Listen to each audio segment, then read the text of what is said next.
L'esprit est là.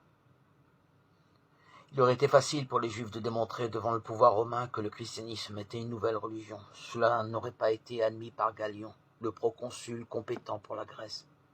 Car Rome accordait le statut de religion, autorisé à certaines d'entre elles dans le judaïsme, mais pas à d'autres. Ainsi, chaque religion s'organisait comme elle l'entendait, sans toutefois s'opposer à la loi romaine. Mais au lieu de dire que la doctrine de Paul était une nouvelle religion, les Juifs déclarèrent à Galion, dans le passage des Actes qui nous concerne aujourd'hui, les Juifs déclaraient à Galion que la doctrine de Polieur, telle la loi mosaïque. Ils ont donc fait de la nouvelle foi, malgré eux, une question purement interne au judaïsme, ce qui a amené Galion à ne pas intervenir par mesure de prudence et aussi par respect de la séparation de deux ordres, le politique et les religieux. C'est bien ce que nous disent les Actes.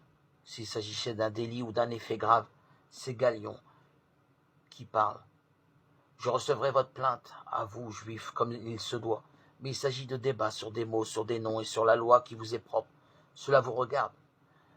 La retenue de Galion et l'intransigeance des Juifs montrent une activité de l'esprit qui vient protéger Paul, bien plus une émeute des païens notoirement antisémites à Corinthe. À l'époque, vient s'emparer de ce stand le chef de la synagogue, sans que le proconsul intervienne. Nous sommes bien loin dans l'atmosphère du procès de Jésus, de son échange avec le préfet de Judée, Ponce Pilate, qui aura été finalement très complaisant avec les dirigeants juifs et la foule déchaînée.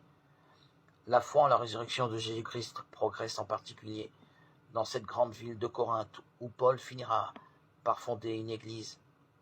L'activité de l'esprit est intense après la résurrection de Jésus.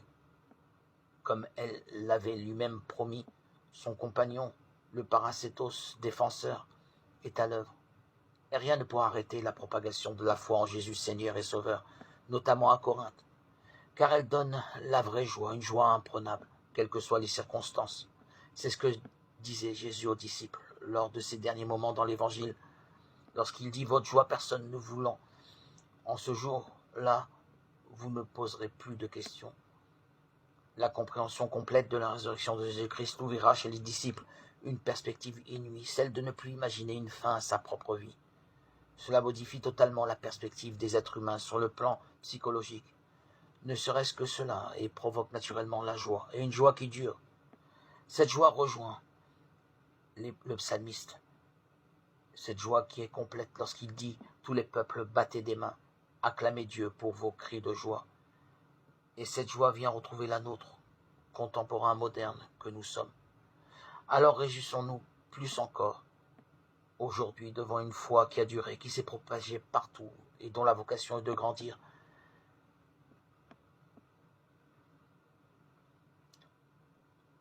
Pour poursuivre l'œuvre du salut par l'annonce de la bonne nouvelle.